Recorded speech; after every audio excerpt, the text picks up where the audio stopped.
Hello my beautiful function family, welcome to my channel। Rich CEO and poor boy ये story आप लोगों को बहुत पसंद आ रही है, ऐसा मैं सोचती हूँ। इस वजह से मैंने सोचा कि आज सेकेंड पार्ट भी अपलोड कर दूँ। इसलिए लेकिन कहानी के स्टार्ट करने से पहले जिन लोगों ने मेरे चैनल को अभी तक सब्सक्राइब नहीं किया है तो प्लीज़ मेरी रिक्वेस्ट है कि वो लोग मेरे चैनल को सब्सक्राइब करें।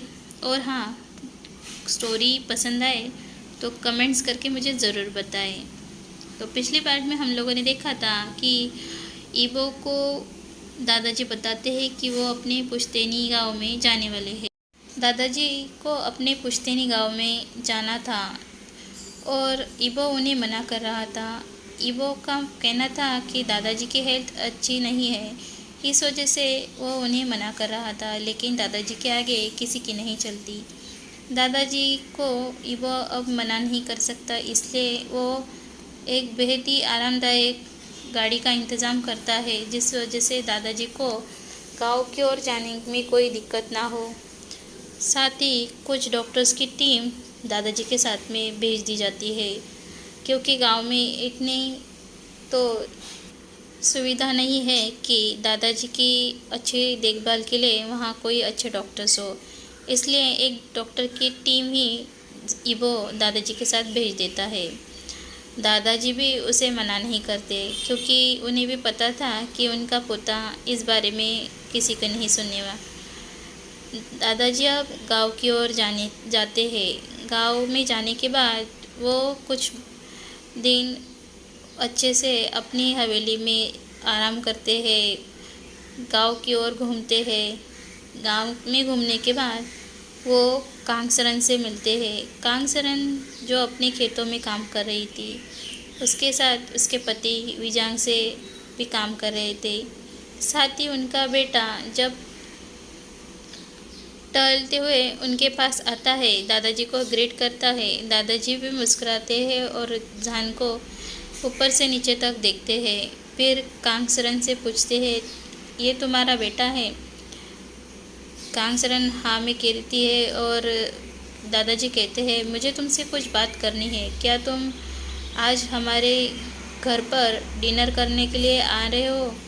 कांगसरन नोट करती है और कहती है, जी अंकल, मैं आपके यहाँ ज़रूर आऊँगी।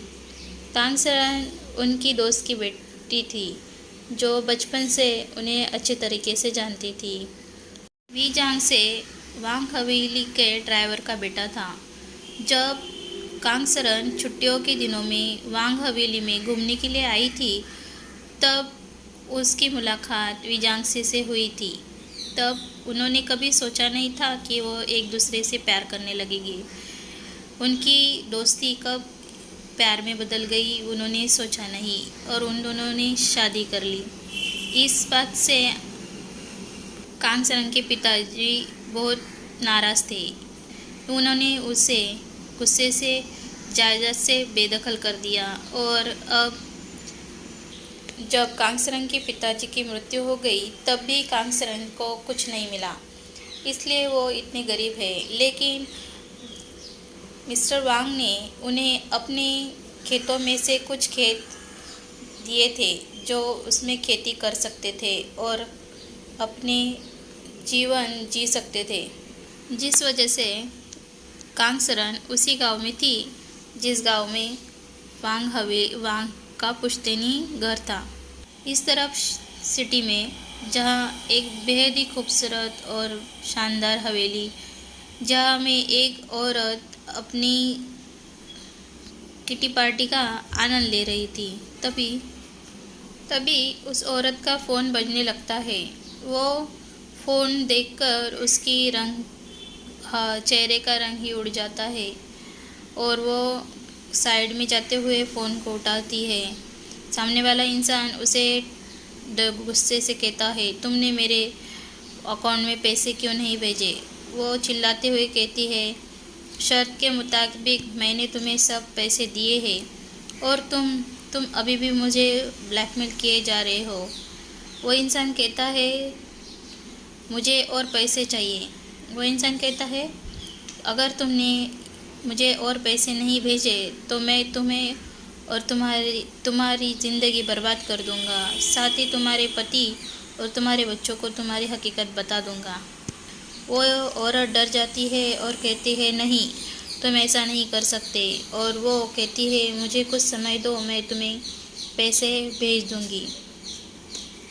इधर दूसरी ओर दादाजी बेसब्री से कांगसरन और उसके पति और बेटी का इंतज़ार कर रहे थे। खाने की टेबल पर बहुत सारे व्यंजन परोसे गए थे। थोड़ी देर बाद जब कांगसरन, उसका बेटा और उसके पति तीनों वहाँ आते हैं, तीनों कुछ ताज़े फल और कुछ बहुत ही खूबसूरत फूलों के साथ वहाँ दादाजी से मिलने आए। दादाजी उन देखते हुए कहते हैं कांग से, इसकी कोई ज़रूरत नहीं थी बेटा। कांगसरन मुस्कुराते हुए कहती है अंकल, आपके लिए मैं बस इतना ही तो कर सकती हूँ और आप इसके लिए भी मना कर रहे हैं।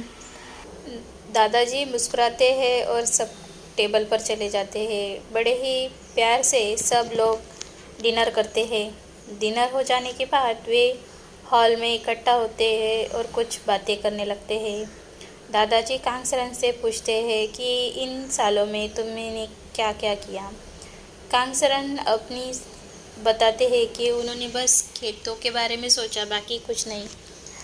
कांगसरन से बातें करते हुए दादाजी कहते हैं क्या तुमने अपने बेटे के बारे में नहीं सोचा। कांगसरन बस मुस्कुराती है और कहती है मेरे बेटे के बारे में क्या अंकल, आप क्या चाहते हैं। दादाजी कहते हैं क्या उसे तुम शहर नहीं भेजना चाहती। कांगसरन कहती है नहीं दादाजी, वो हमारे साथ खुश है और मैं नहीं चाहती कि वो उस भीड़ भाड़ की जगह में मेरा बेटा खो जाए। कांगसरन की बातें सुनते हुए दादाजी थोड़े उदास दिख रहे थे। पता नहीं उनके दिमाग में क्या था, लेकिन वो कुछ नहीं कहते, बस मुस्कुराते हैं और थोड़ी देर और कुछ बातें करते हैं। इधर उधर की बातें करने के बाद जब सोने का टाइम होता है तो वो सब दादाजी को गुड बाय करते हुए वहाँ से चले जाते हैं। चले जाने के बाद दादाजी कुछ सोचते हैं और उनके जाने के बाद दादाजी एक लेटर लिखते हैं और उस लेटर को बटलर के पास दे देते हैं और कहते हैं जब मेरी डेथ हो जाएगी तो ये लेटर कांगसरन के पास दे देना। इसी के साथ दादाजी अपने कमरे में चले जाते हैं। दादाजी और 2-4 दिन वहाँ रुकने के बाद वो शहर की ओर चले जाते हैं। ऐसे ही दिन बीत रहे थे और सब लोग खुश थे, लेकिन 2-3 साल ऐसे ही निकल जाते हैं। जब 3 साल बाद दादाजी की डेथ की खबर कांगसरन के पास पहुंच जाती है और कांगसरन बहुत दुखी थी, क्योंकि उसके पिता के बाद वही थे जिन्होंने उसे सबसे ज़्यादा सहारा दिया था। उसके पिता से बढ़कर उसके अंकल थे। कांगसरन बहुत रोती है। विजांग से उसे पीठ को सहलाते हुए दिलासा देते हैं। इधर वांग हवेली में ईवो सबके सामने तो नहीं, लेकिन जब वो अकेला था तब वो फुट फुट कर रोता है, क्योंकि उसे अपने दादाजी से बहुत प्यार था। ईवो अपने पिता से ज़्यादा अपने दादाजी के ज़्यादा करीब था। वो उसके दोस्त जैसे भी थे, जिस वजह से ईवो को बहुत दुख हुआ। दादाजी का फिनरल हुआ, सब फिनरल में आए हुए थे। 2 दिन बाद वकील वहाँ आता है और ने जब दादाजी की वेल पढ़ी तो सबको शौक लगा, क्योंकि वेल में ऐसा कहा गया था कि ईवो की शादी जब तक नहीं होती तब तक ईवो के नाम पर सारी प्रॉपर्टी नहीं होगी। साथ ही जब जिस व्यक्ति को दादाजी ने पसंद किया है उसी के साथ ईवो की शादी होगी। अब मिस्टर वांग और मिसेस वांग को ये बात तो बिल्कुल भी पसंद नहीं आई और वो इस बात को मानना नहीं चाहते थे, लेकिन ईवो दादाजी की आखिरी इच्छा होने की वजह से इस बात को मान लेता है। कांगसरन को ये बात पता चलती है तब उसे भी बड़ा शौक लगा, क्योंकि दादाजी ने जो लेटर कांगसरन तक पहुंचाने के लिए कहा था वो कांगसरन तक अब पहुंच चुका था। उसमें भी इस बात का जिक्र किया हुआ था। साथ ही दादाजी ने कुछ और बातें की थी जो अभी हमें बताई नहीं गई है। सब अब दादाजी की आखिरी इच्छा होने की वजह से शादी के लिए तैयार हो जाते हैं। 6 महीने बाद उन दोनों की शादी करने की फिक्स हुई थी। शादी और किसी से नहीं बल्कि झान और ईबो की शादी होने वाली थी। 6 महीने बाद जब शादी का दिन आता है तो पुश्तैनी हवेली में ही उनकी ट्रेडिशनल हिसाब से शादी की जाती है। दोनों वेडिंग वाउज लेते हैं। शादी पूरी रीति रिवाज के साथ पूरी की जाती है। थोड़ी देर बाद सब बातें करते हैं, खाना खाते हैं। सब बहुत खुश थे। गांव में तो बहुत खुश थे कि आज जान की शादी है। जान को सब पसंद करते थे, लेकिन कुछ थे जो जेलस थे कि जान की शादी इतने बड़े घरों के साथ हुई है। अब जान भी एक अमीर हो चुका है। ये देखते हुए वो जल भुन जाते हैं, लेकिन जान को तो किसी बात की परवाह नहीं थी। थोड़ी देर बाद सब खाना खाने के बाद सब वहाँ से चले जाते हैं। तब वेडिंग रूम में जान को भेजा जाता है। अब बारी थी जान के वेल को हटाने की। वेल हटाने के लिए ईबो जब जान के पास जाता है, तब जब वेल हटा दी जाती है तो ईबो पूरी तरीके से शौक से खड़ा हुआ था। वो डर के मारे कपाते हुए ज़मीन पर गिर पड़ा और हकलाते हुए कहा, तो तुम कौन हो? जान हंसते हुए कहता है, मैं तुम्हारा पति, या तुम मुझे पत्नी, कुछ भी कह सकते हो। तुम्हारा क्या मतलब है कि तुम वो मेरे प्यारे पति? तुम्हें नहीं पता कि तुमने किसके साथ शादी की है? ईबो कहता है, इसका मतलब तुम एक लड़के हो? जान हाँ में सिर हिलाते हुए कहता है। ईबो कहता है, नहीं दादाजी, मेरे साथ ऐसा क्यों किया? तुम एक लड़का हो और ऊपर से इतने बदसूरत। ओ नहीं, मैं इस शादी नहीं मानता। जान मुस्कुराते हुए कहता है और अपने मन में सोचता है, जान यू आर जीनियस। तभी ईबो जान को मुस्कुराते हुए पकड़ लेता है और कहता है, तुम मुस्कुरा क्यों रहे हो? जान कहता है, क्योंकि मुझे तुम्हारे जितना खूबसूरत, हैंडसम और हॉट हस्बैंड जो मिला है उसके करीब जाने ही लगता है। लेकिन ईबो वहाँ से भाग जाता है।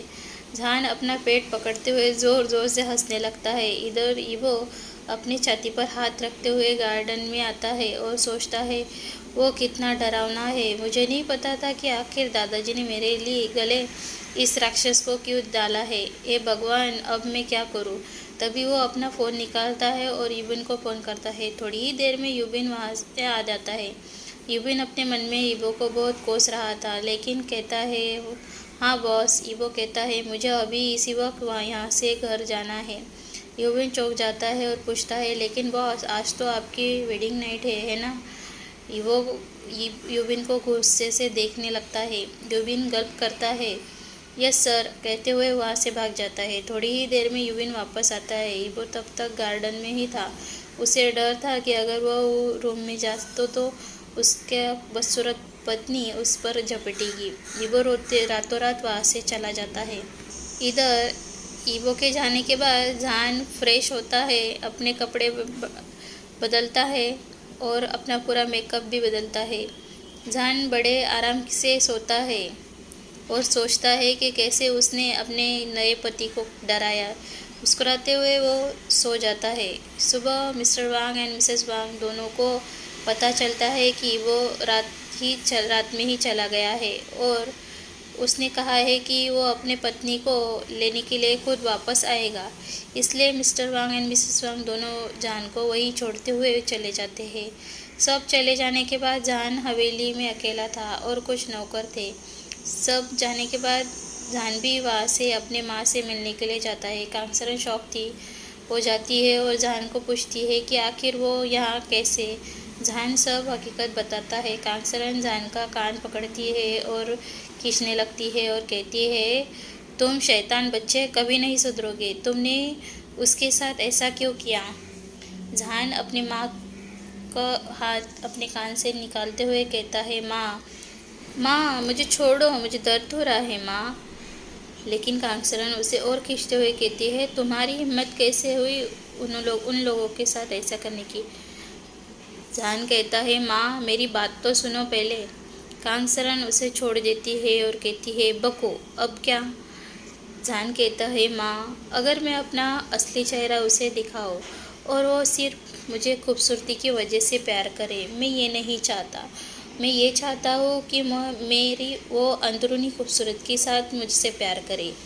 कांगसरन उसे देखते हुए कहती है, क्या वो तुम्हें वो पसंद है?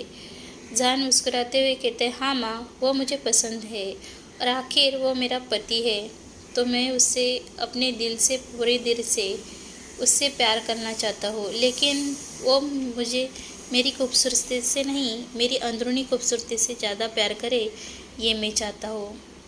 कांगसरन उससे सहमत होती है और उससे कुछ बातें करती है और उसे कुछ बताती भी है। आखिर जान की माँ ने उसे ऐसा क्या कहा? जान मुस्कुराते हुए उस ओर चला जाता है। आखिर जान की माँ ने जान से क्या कहा है, जानने के लिए मिलते हैं नेक्स्ट पार्ट में। Thank you.